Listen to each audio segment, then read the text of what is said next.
तो guys welcome back to the channel. तो आज हम लेके आए third episode chronicles of aristocrat reborn in the new world का। तो इसकी एपिसोड की स्टार्ट में हम देखते हैं काइन एक ड्रैगन से लड़ रहा होता है और वहाँ पे वो एक स्पेशल की पावर यूज करके उस ड्रैगन को मार देता है। जब वो उसका स्टेटस चेक करता है उस फाइट के बाद तो उसको पता लगता है कि उसने तो बहुत ज्यादा ही मैजिक अर्न कर लिया है उस फाइट से और उसको ड्रैगन किलर का नाम भी दे दिया गया है। उसके बाद हम यहाँ देखते हैं कि 2 साल बीत जाते हैं और वो यहाँ पे 10 साल का हो जाता है और वो जा रहा होता है रॉयल कैपिटल की साइड जहाँ पे उसका डेब्यू करना होता है उसको, और वहाँ पे उसका एंट्रेंस एग्जाम होता है। तो यहाँ पे उसकी बहन से वो बात करते हुए बोलता है कि बहन तुम भी तो जा रही हो एग्जाम देने। तो वो बोलती है मैं अभी नंबर 1 आऊंगी वहाँ पे। और यहाँ पे वो उसके पापा से पूछता है हमको कितना टाइम लगेगा अभी वहाँ पहुँचने में। तो वो बताते हैं पूरा 1 हफ्ता।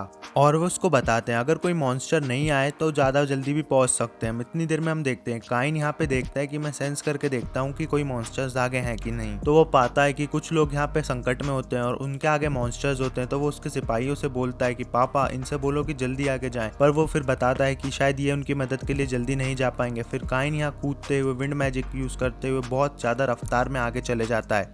और उसके बाद हम देखते हैं कि जहाँ पे वो जाने वाला होता है वहाँ पे बहुत सारे मॉन्स्टर्स होते हैं जो कि एक कार्ट को रोक के खड़े होते हैं और सैनिकों को मार रहे होते हैं। उसके बाद यहाँ पे फटाक से कैन आता है और उन सारे मॉन्स्टर्स को अपने जादू से मार देता है। और यहाँ पे बहुत सारे मॉन्स्टर्स बच जाते हैं तो वो उनके पास जाकर उनको तलवार से मार देता है। उसके बाद वो सब लोगों को बचा लेता है और बड़े वाले मॉन्स्टर को भी एक बारी में खत्म कर देता है। उसके बाद वो उन सैनिकों से पूछता है तुम सब ठीक हो ना। तो सैनिक उसको चेतावनी देता है कि अगर तुम हमारे पास आए तो हमसे बुरा नहीं होगा। फिर उसके बाद वो बोलता है मुझे माफ कर दो, मैं तुम्हें अपने बारे में बताना भूल गया। मैं मार्गरेव का बेटा हूँ और मेरा नाम है कैन। इसके बाद पीछे से कैन के सैनिक आते हैं और बोलते हैं ये सब किसने करा, इन इतने बड़े मॉन्स्टर्स को किसने मारा। वो देखते हैं कैन समा आपने ये सब करा है, बढ़िया। उसके बाद कैन उन घायल सैनिकों से पूछता है क्या मैं अपना जादू यूज करके तुम्हारे सारे घाव सही कर सकता हूँ। तो वो बोलते हैं ठीक है। उसके बाद वो जादू यूज करके उनके घाव सही कर देता है और बोलता है मैंने तुम्हारा ब्लड का कुछ नहीं कर सकता पर तुम्हारे घाव को ठीक कर दिया है। इसके बाद जितने भी सैनिक वहां मर जाते हैं वो उन सबको एक प्रिज्म में स्टोर कर लेता है और बोलता है इनको हम लेके चलेंगे बड़ी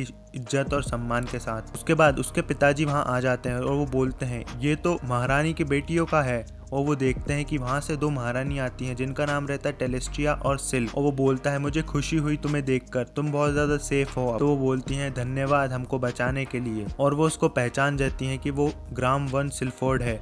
और वो फिर पूछती हैं कि ये लड़का कौन है। तो वो बताता है ये केन वोल्ड सिल्फोर्ड है, मेरा बेटा। उसके बाद हम देखते हैं कि केन उनकी मदद करने के लिए आगे आता है क्योंकि उनको बहुत भारी लग रहा होता है उनके सर में। तो वो उनपे एक जादू यूज करता है जिसके कारण वो बहुत ही हल्का महसूस करने लग और खुशी से उनका दिल बहुत ज्यादा हल्का हो जाता है। जिसके बाद वो केन समा बोलने लगती हैं और यहाँ पे वो केन का हाथ पकड़ लेती हैं दोनों और बोलती हैं धन्यवाद हमें बचाने के लिए। और ऐसा लगता है कि वो उसके प्यार में पागल हो चुकी होती हैं और वो उसकी तारीफ करने लगती हैं कि कैसे उनने अंदर बैठकर उसका जादू भी देखा और उसकी तलवारबाजी भी। और वो बहुत ही ज्यादा खुश हुई और वो उससे पूछती हैं तुम अभी कहाँ जा रहे हो। तो कैन बताता है मैं अभी रॉयल कैपिटल की साइड जा रहा हूँ, मेरा डेब्यू है। तो वो दोनों बोलती हैं कि हमारा भी डेब्यू अभी वहीं है तो चलो हमारे कार्ट में बैठ के चलो। इसके बाद वो दोनों प्रिंसेस उसे खींच के उनके कार्ट में ले जाती हैं और वो तीनों साथ में जा रहे होते हैं और वो चिल्ला रहा होता है पिताजी मुझे बचाओ। के बाद हम देखते हैं प्रिंसेस सिल्क और प्रिंसेस टेल बोल रही होती हैं कि आप मेरे को अपने नाम से बुलाओ और हम दोनों ड्यूक की बेटी हैं और तुम अब हमारे साथ ही रहोगे। और वो दोनों उसको मजबूर कर रही होती कि वो उनको प्रिंसेस ना बोल के सिर्फ सिल्क और टेलिस बोले, मतलब उनके नाम से ही बुलाए। ये देखकर हमारा बंदा बहुत ज्यादा शर्मा जाता है। पर इतने में वहाँ पे एक सैनिक आता है और बोलता है थोड़ी देर पे एक टाउन आने वाला है, वहाँ पे हम आराम करेंगे। के बाद हम देखते हैं कि वहाँ पे एक टाउन आ चुका होता है और जहाँ पे वो उतर रहे होते हैं तो यहाँ पे केन का पापा आके उससे बोलता है कि चलो केन चलते हैं। तो यहाँ पे केन जा ही रहा होता है, इतने में प्रिंसेस उनको रोक के बोलती हैं कि हम हमारे साथ एक रात रुक जाओ ना यहाँ पे। तो यहाँ पे वो बोलने लगता है ऐसा नहीं हो सकता। तो यहाँ पे उसका पिताजी बोलता है कि केन अभी 10 साल का है तो वो किसी 2 लड़कियों के साथ नहीं रुक सकता। तो यहाँ पे दोनों प्रिंसेस बोल रही होती हैं अगर ड्रैगन आ गया तो हमको कौन बचाएगा, मास्टर केन ही हमको बचा सकते हैं क्योंकि सबसे ज्यादा ताकतवर वही है यहाँ पे। इसके बाद उसका पिताजी भी ये बात सुन के हट जाता है और केन उनके साथ सोने के लिए तैयार हो जाता है। उसके बाद वो बोलता है मैं तुम लोगों के साथ एक रूम में रहूंगा पर वो रूम बहुत ज्यादा बड़ा होना चाहिए। तो ये सुन के प्रिंसेस बहुत खुश हो जाती हैं। और फिर हम देखते हैं रात के समय वो तीनों एक रूम में होते हैं और एक तीनों के अलग अलग बेड होते हैं जहाँ पे वो बोल रही होती हैं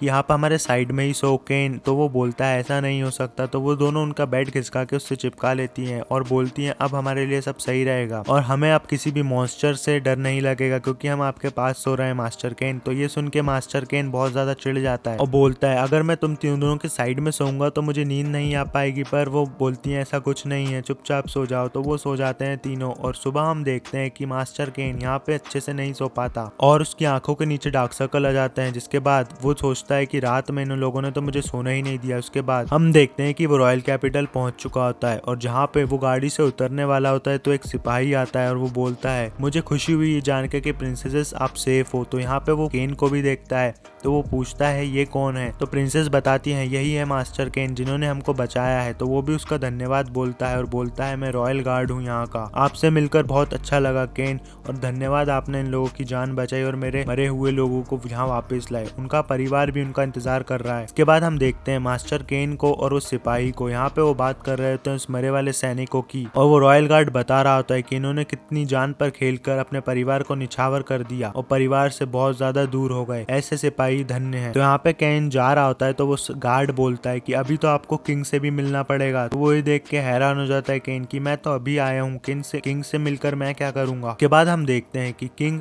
उसको अपनी सभा में बुलाता है जहाँ बहुत ज्यादा लोग मौजूद होते हैं। यहाँ पे वो बताता है कि तुमने अपनी जर्नी प्रिंसेस स्टेला और प्रिंसेस सिल्क के साथ की। यहाँ पर तुम पर एक ऑर्क की आर्मी ने अटैक कर दिया था और वो हाई लेवल के ऑर्क, और यहाँ पे कोई भी गार्ड उनसे बच नहीं पाया, पर तुमने उन सबको अकेले मार दिया। तो तुम्हारे लिए एक गिफ्ट दे रहा हूँ मैं रिवॉर्ड के तौर पे। अगर तुम नहीं होते तो प्रिंसेस कोई भी सर्वाइव नहीं कर पाती, दोनों की मर जाती। तो मैं तुम्हें देता हूँ एक बैरन और 10 प्लेटिनम कॉइन और एक मेंशन भी दे रहा हूँ तुम्हारा खुद का। तो यहाँ पे एक आदमी आता है बोलता है ये नहीं हो सकता, ये सिर्फ 10 साल का बच्चा है, तुम किंग हो पर इसको इतने सारे तोहफे नहीं दे सकते। तो किंग यहाँ बोलता है तुम चुप हो जाओ, तुम भी उन 50-60 ऑर्काओं को अकेले नहीं मार सकते थे, मॉन्स्टर्स को इसने अकेले मारा है तो इतना तो ये डिजर्व करता है। तो यहाँ पूछता है केन तुमको मेरा ऑफर एक्सेप्ट कर रहे हो। तो वो बोलता है बिल्कुल बिल्कुल कर रहा हूँ। और फिर वो उससे बोलता है केन मुझे तुमसे पर्सनल में भी बात करनी है तो आओ जरा। यहाँ पे हम देखते हैं कि केन उसके पिताजी के साथ बैठ के चाय पी रहा होता है जब किंग आते हैं और उसके साथ प्रिंसेसेस भी होती हैं। तो यहाँ पे किंग उसका धन्यवाद बोलता है और बोलता है कि धन्यवाद मेरी प्रिंसेसेस को बचाने के लिए। तो यहाँ पे सिल्क का पिता भी बोलता है अगर तुम नहीं होते तो सिल्क या टेलिस कोई भी जिंदा नहीं होती। तो केन तुम्हारा बहुत बहुत शुक्रिया। और यहाँ पे हम लोग कोई किंग की तरह बात नहीं कर रहे बल्कि एक पिता की तरह बात कर रहे हैं। और फिर किंग बोलता है चलो अब फ्यूचर की बात करते हैं। तो यहाँ पे मुझे पता लगा है कि तुम जादू में और तलवारबाजी में बहुत ज्यादा आगे हो, ऐसा लगता है तुम्हें प्रोटेक्शन ऑफ गॉड है और इस किंगडम को ऐसे ही बच्चे की तलाश थी। तो मैं आज तुम्हें बैरन बनाता हूँ, तुमको सैलरी भी मिलेगी और तुम्हें एक नोबल्टी भी मिलेगी। तुम्हें जो भी चीज़ पूछना है तुम ग्राम से पूछ लें। तो फिर हमको थोड़ी देर पीछे का बताया जाता है जहाँ पे किंग डिस्कशन कर रहा था उसके लोगों के साथ कि क्या करना चाहिए हमको केन का। तो वो पूछता है उनकी बेटियों से केन कैसा बंदा है। तो वो बोलता है वो बहुत ही अच्छा है और क्या तुम उन दोनों में से कोई उससे फियांसे बनेगी। तो वो दोनों बोल देती है मैं बनूंगी। तो किंग यहाँ समझ जाता है कि दोनों इसके प्यार में पागल हैं और वो बंदा बहुत ज्यादा शक्तिशाली और उसकी छाप छोड़ चुका है सब। और एक और चीज, तुम प्रिंसेस टेलिस्टिया और सिल्क का हाथ अपने हाथ में थामोगे क्या। और ये देख कर केन बहुत चौंक जाता है पर किंग बोलते हैं ऑफ कोर्स तुम अभी बच्चे हो पर तुम्हारी एंगेजमेंट करा दी जाएगी और बड़े होके तुम्हारी शादी भी करा दी जाएगी। यहाँ पे वो दोनों लड़कियां बोल रही होती हैं कि हमको तो अभी भी वो रात याद है जब हम तीनों साथ में एक बेड पे सोए थे। तो यहाँ पे किंग बहुत गुस्से में बोलता है आइंदा हमारी बेटियों के साथ एक ही बेड पर मत सोना और थोड़ी तो माफी मांगो। तो इसी के साथ ये एपिसोड खत्म हो जाता है। चैनल को सब्सक्राइब करो, वीडियो को लाइक करो, मिलते हैं नेक्स्ट